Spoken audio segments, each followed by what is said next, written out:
CGPSC smart learning में आप सभी का बहुत बहुत स्वागत है। आज हम व्यापम की ओर से आयोजित प्रयोगशाला परीक्षा में पूछे जाने वाले जनरल साइंस सामान्य विज्ञान से संबंधित जितने भी महत्वपूर्ण प्रश्न बनेंगे उन सभी को इस वीडियो में कवर करेंगे। तो फ्रेंड्स यहाँ पर 25 नंबर के क्वेश्चन में दिए गए हैं, निम्नलिखित में से कौन एक सदिश राशि नहीं है। आपको बताना है कौन सदिश नहीं है। संवेग, वेग, कोणीय वेग, द्रव्यमान। तो 25 नंबर का सही आंसर है ऑप्शन नंबर डी, द्रव्यमान। बाकी संवेग, वेग, कोणीय वेग ये तीनों ही सदिश राशि है और यहाँ पर जो द्रव्यमान पूछा गया है ये सदिश राशि नहीं है। सेकंड क्वेश्चन है, इन वीडियो में आगे बढ़ने से पहले बता दें 1 से लेकर जो 24 तक के और क्वेश्चन हैं इनके बारे में हमने पार्ट 1 के नाम से वीडियो बना दी है, आप हमारे चैनल में एक बार विजिट कीजिएगा। फिर यहाँ पर नेक्स्ट क्वेश्चन है, अदिश राशि है ऊर्जा, बल, आघूर्ण, संवेग, उपयुक्त सभी। तो यहाँ पर पूछा गया है अदिश राशि, तो ऑप्शन जो ए है ऊर्जा, यही अदिश राशि है। अदिश राशि ऊर्जा। निम्नलिखित में से कौन सी एक सदिश राशि है। संवेग, दाब, ऊर्जा, कार्य। 27 नंबर का करेक्ट आंसर है ऑप्शन ए, संवेग। यहाँ पर भी पूछा गया था सदिश राशि नहीं है तो हम इसे सही किए थे, लेकिन जो ये 3 है ये सदिश राशि है तो यहाँ पर जो है संवेग यही फ्रेंड्स सदिश राशि हो जाएगा। निम्नलिखित में से कौन सी राशि सदिश नहीं है। विस्थापन, वेग, बल, आयतन। तो 28 नंबर का करेक्ट आंसर है ऑप्शन नंबर डी, आयतन। निम्नलिखित में से कौन सी सदिश नहीं है, आयतन। लेकिन दोस्तों हम आपको बता दें यहाँ पर विस्थापन है इसे आबकारी आरक्षक के एग्जाम में पूछा जा चुका है, अगर आप दिलाए होंगे तो आप लोगों को पता ही होगा। निम्नलिखित में से सदिश राशि है वेग, द्रव्यमान, समय, लंबाई। तो आपको बताना है कि सदिश राशि कौन सा है, तो इसका सही आंसर है ऑप्शन है वेग। वेग एक सदिश राशि है। निम्नलिखित में से कौन एक व्युत्पन्न परिमाण नहीं है। घनत्व, द्रव्यमान, आयतन, चाल। तो आपको बताना है कि व्युत्पन्न जो परिमाण है वो इनमें से नहीं है, तो हो जाएगा ऑप्शन बी, द्रव्यमान। द्रव्यमान जो है उत्पन्न नहीं है। फिर अब हम बढ़ते हैं नेक्स्ट क्वेश्चन की ओर, जहां पर 31 नंबर के क्वेश्चन में दिए हैं त्वरण ज्ञात करने का सही सूत्र क्या है। आपको त्वरण ज्ञात करने के लिए दिए गए हैं तो आपको बताना है कि उसके सही सूत्र आप कौन से प्रयोग करेंगे। यहाँ पर आपको 4 ऑप्शन दिए गए हैं जिसका करेक्ट आंसर हो जाएगा option A equal v upon u upon t. दोस्तों जो यहाँ पर आपको ऑप्शन ए में दिए गए हैं यही करेक्ट हो जाएगा। जो त्वरण ज्ञात करने के सूत्र है आप यहाँ से एक बार देख लीजिएगा। पदार्थ के संवेग और वेग के अनुपात में कौन सी भौतिक राशि प्राप्त की जाती है। वेग, त्वरण, द्रव्यमान, बल। तो आपको बताना है पदार्थ के संवेग और वेग के अनुपात से कौन सी जो राशि होती है भौतिक राशि वो प्राप्त की जाती है। तो इसका सही आंसर है ऑप्शन सी, द्रव्यमान, यही करेक्ट है। एंड आपको किस टॉपिक पर वीडियो चाहिए जल्दी से आप हमें कमेंट में बता दीजिए, हम आपको उस टॉपिक पर जल्दी से जल्दी वीडियो बना के दे देंगे। प्लांक के अचर में किसका आयाम होता है। ऊर्जा, रैखिक गति, कोणीय गति, बल। तो आपको बताना है कि प्लांक के जो अचर होते हैं उसमें कौन सा आयाम होते हैं। तो 33 नंबर करेक्ट आंसर है ऑप्शन सी, कोणीय गति। प्लांक के अचर में कोणीय गति का आयाम होता है। एक लकड़ी झूले पर बैठी स्थिति में झूला झूल रही है, उस लड़की के खड़े हो जाने पर दोनों का जो आवर्त है वो क्या होता है। कम हो जाएगा, अधिक हो जाएगा, लड़की की ऊंचाई पर निर्भर करेगा और परिवर्तित रहेगा। तो इसका सही आंसर है ऑप्शन ए, कम हो जाएगा। एक लड़की जो है वो झूले पर बैठी हुई है और झूला झूल रही है तो उसकी जो गति होगी वो खड़े हो जाने पर कम हो जाएगी, यही सही आंसर है। घूर्णन करती एक गोल मेज पर अचानक एक लड़का आकर बैठ जाता है, मेज के कोणीय वेग पर क्या प्रभाव पड़ेगा। कम हो जाएगा, बढ़ जाएगा, उतना ही होगा, कुछ नहीं कहा जा सकता। तो 35 नंबर का करेक्ट आंसर है ऑप्शन नंबर ए, कम हो जाएगा। जैसे कि यहाँ पर कम हो गया था उसी तरह यहाँ पर भी एक घूर्णन करती हुई जो गोल मेज है पर अचानक एक लड़का आकर बैठ जाए तो जो है वो कम हो जाएगा, यानी कि वह जो दोस्तों रुक जाएगा। यदि किसी चलती हुई वस्तु के वेग को दुगना कर दिया जाए तो उसका आवेग होगा। त्वरण दुगना हो जाएगा, गतिज ऊर्जा दुगनी हो जाती है, गतिज ऊर्जा 4 गुना हो जाती है या भार दुगना हो जाता है। तो आपको बताना है यदि किसी चलती हुई जो वस्तु होती है उसके वेग को अगर हम 2 गुना कर दें तो उस पर क्या प्रभाव पड़ेगा। ऑप्शन नंबर सी, गतिज ऊर्जा 4 गुना हो जाती है। यदि किसी चलती हुई वस्तु के वेग को दुगना कर दिया जाए तो उसका जो वेग होगा वो गतिज ऊर्जा से 4 गुना बढ़ जाएगा।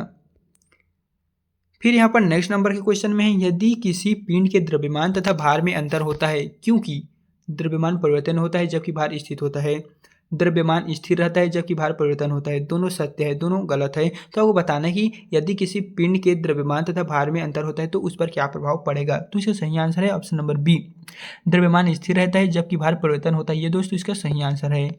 किसी भी स्थिर या गतिशील वस्तु की स्थिति और दिशा में तब तक कोई परिवर्तन नहीं होता है जब तक उस पर कोई बाह्य बल सक्रिय न हो। यह है न्यूटन की गति का विषय प्रथम नियम, न्यूटन की गति का द्वितीय नियम, न्यूटन की गति का तृतीय नियम या गैलीलियो की गति का नियम। तो इसका सही आंसर है ऑप्शन नंबर ए।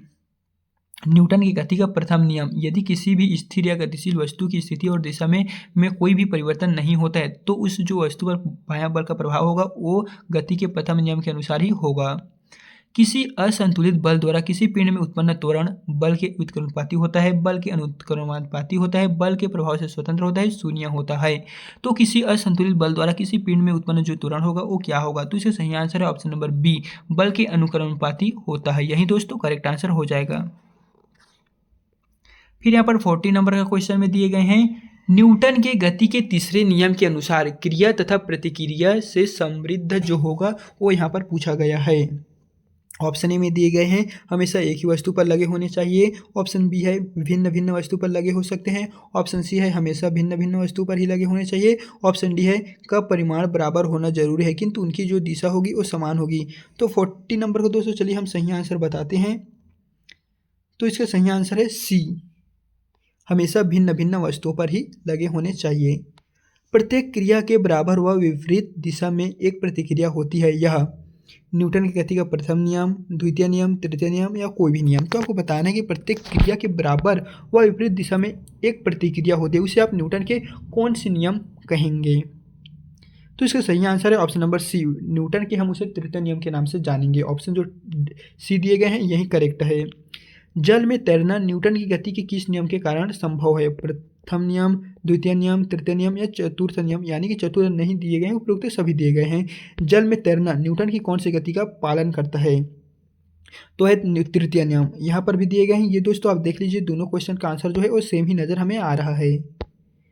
कोई पिंड तब तक विरामावस्था में ही बना रहेगा जब तक उस पर कोई बाह्य बल कार्य नहीं करता, यह कथन किसका है? Newton, Einstein, Archimedes, Galileo. तो 43 नंबर का करेक्ट आंसर है ऑप्शन नंबर ए न्यूटन, क्योंकि हम यहाँ पर न्यूटन के बारे में ही पढ़ रहे हैं। तो न्यूटन ने ही यहाँ पर कोई पिंड जब तक विरामावस्था में ही बना रहेगा जब तक उस पर कोई बाह्य जो बल है वो कार्य नहीं करता।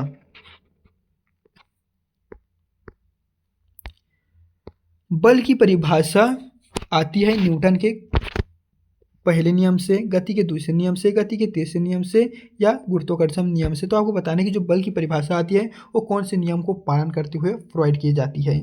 तो सही आंसर है ऑप्शन नंबर ए, गति के पहले नियम से बल की परिभाषा आती है। यदि किसी पिंड के उस गुणधर्म को क्या कहते हैं जिससे यह सीधी रेखा में विराम एक या एक समान गति की स्थिति में किसी भी परिवर्तन का विरोध करती है? गतिहीनता, जड़त्व, कुल भार, अक्रियता। तो 45 नंबर का दोस्तों करेक्ट आंसर हो जाएगा ऑप्शन नंबर बी, जड़त्व, यहीं पर जो करेक्ट आंसर है। फिर है न्यूटन के पहले नियम को भी कहते हैं आघूर्ण का नियम, जड़त्व का नियम, ऊर्जा का नियम, संवेग का नियम। तो यहाँ पर 46 नंबर का जो क्वेश्चन है इसका सही आंसर हो जाएगा दोस्तों ऑप्शन नंबर बी, जड़त्व का नियम। न्यूटन के जो पहले नियम होते हैं, न्यूटन के प्रथम नियम को हम जड़त्व के नियम से नाम से भी जाने जाते हैं। गाड़ी खींचता हुआ घोड़ा किस बल के कारण आगे बढ़ता है?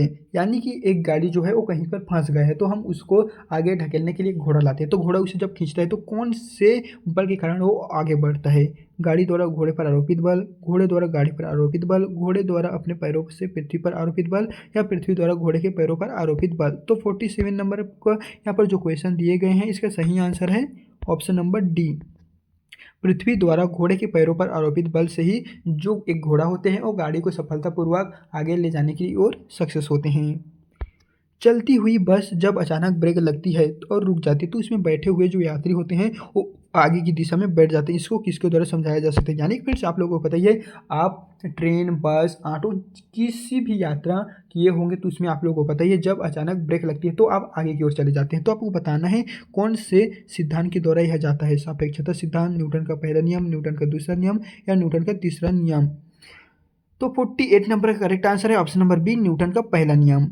रॉकेट किस सिद्धांत पर कार्य करता है? न्यूटन का तृतीय नियम, न्यूटन का प्रथम नियम, न्यूटन का द्वितीय नियम और आर्किमिडीज का सिद्धांत। तो आपको बताना है कि जो रॉकेट होते हैं वो किस सिद्धांत पर कार्य करते हैं? तो 49 नंबर करेक्ट आंसर है ऑप्शन नंबर ए, न्यूटन का तृतीय नियम।